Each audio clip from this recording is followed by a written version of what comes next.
तो आपका क्वेश्चन है कि आपको वेवलेंथ निकालनी है एक बॉल की जिसका मास कितना है 0.1 kg और उसकी वेलोसिटी कितनी है 10 मीटर्स पर सेकेंड। अब डी ब्रोगली इक्वेशन यूज करते हैं हम लोग, ठीक है।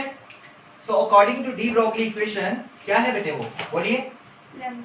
Lambda is equals to h upon m into b। अब हम यहाँ पे m इंटू सी नहीं यूज करेंगे, क्यों? क्योंकि वेलोसिटी ऑफ लाइट नहीं है, यहाँ पे पार्टिकल की बात हो रही है और पार्टिकल आपका यहाँ पे वो बॉल है, क्रिकेट बॉल है, ठीक है। तो इससे आसान क्वेश्चन कोई हो ही नहीं सकता। लैम्डा निकालना आपको, h भी पता है, m भी पता है, b भी पता है। इसमें तो जानबूझ के बोला सेकंड क्वेश्चन करवाओ, ये बहुत आसान था।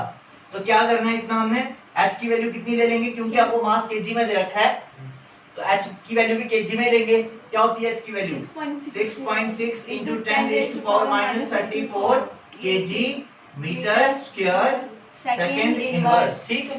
अपॉन, बेटे यूनिट हमेशा साथ में रखना, m 0.1 kg इंटू वेलोसिटी कितनी दी है 10 मीटर्स पर सेकंड। अब देखो आप निकाल क्या लो, लैम्डा, लैम्डा की यूनिट क्या होते हैं, लैम्डा वेव लेंथ, लेंथ की यूनिट आएंगे मीटर टाइप, ठीक है। तो सेकंड और सेकंड क्या हो जाएगा, कैंसिल, केजी और केजी क्या हो जाएगा, कैंसिल, और 1 मीटर के साथ 1 मीटर कैंसिल, तो सिर्फ मीटर ही बचा क्योंकि आप वेव लेंथ निकाल रहे हो।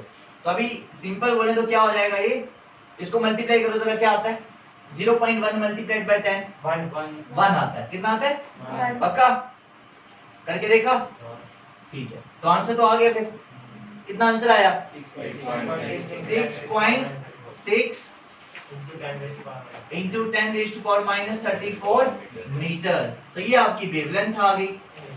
इससे आसान क्वेश्चन क्या था, हमने कितने क्वेश्चन कर लिए, दो। चलो अब पहला भी कर लेते हैं, फर्स्ट क्वेश्चन, ठीक है।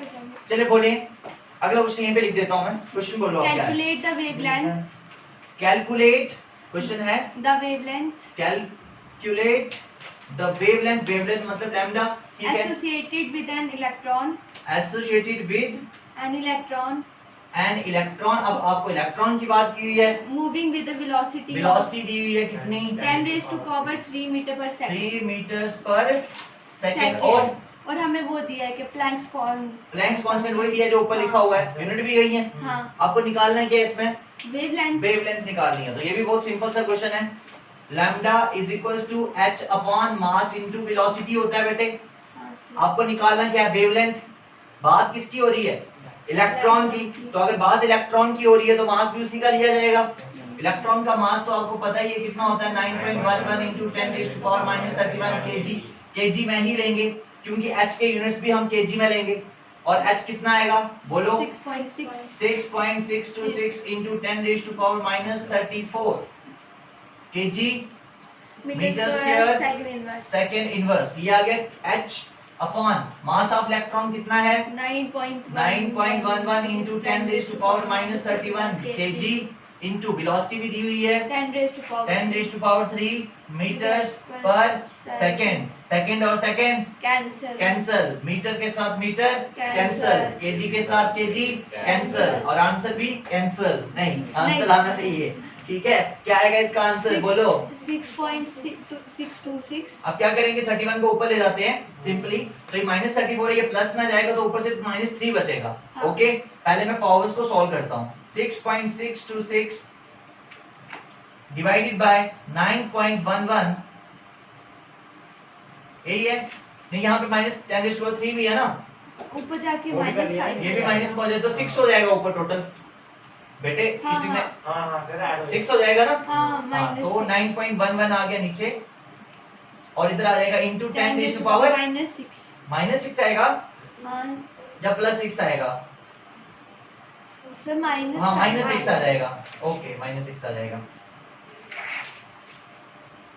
ठीक है। -6 आ गया और यूनिट्स क्या है इसके, मीटर। अब सॉल्व कर लो इसको, इसको डिवाइड करना है अब आपने, तो करना बेटे डिवाइड। हम इसको डिवाइड करते हैं, 6.626 डिवाइडेड बाय 9.11। आप करेंगे इसको डिवाइड, कितना आता है इसको डिवाइड करके 0.72 आता है। Very good. तो आप लिखेंगे 0.72 into 10 raise to power -6 metre, और 1 डेसिमल आगे ले जाएंगे, हो जाएगा 7.2 into 10 raise to power 7 metre. Metre. तो ये आपकी वेवलेंथ निकल गई। क्लियर हुआ? तो वेवलेंथ कितनी आई? 7.2 into 10 raised to power minus 7 metre. Metre. मेरी एक बात याद रखना, बार बार बता रहा हूं, if decimal is moving toward right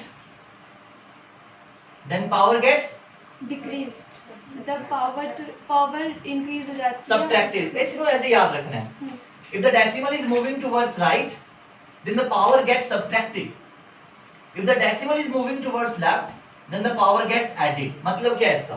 जैसे आपके पास है ना 0.0041 into 10 raised to power minus 4, ये है आपके पास।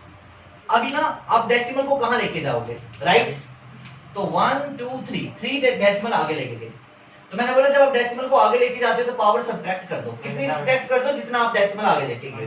तो आप लिखोगे 10 raised to power minus 4 तो पहले से था, अब कितना सब्ट्रैक्ट करना है? और 3, तो -3, तो ये हो जाएगा 10 raised to power minus 7। ठीक है, इतना कंफ्यूज नहीं होना है। ये दो पॉइंट आपको याद रखने हैं। डेसिमल राइट में जा रहा है, पावर सब्ट्रैक्ट होगी, डेसिमल लेफ्ट में जा रहा है, पावर ऐड होगी। क्लियर हो गया? तो ये थे न्यूमेरिकल वाला पोर्शन। समझ में आया अब आप लोगों को? और भी कुछ क्वेश्चंस करते हैं, पहले ये नोट कर लो, आपको करिए नोट, तो उसको ट्राई करो जो मैंने खुद से दिया आपको।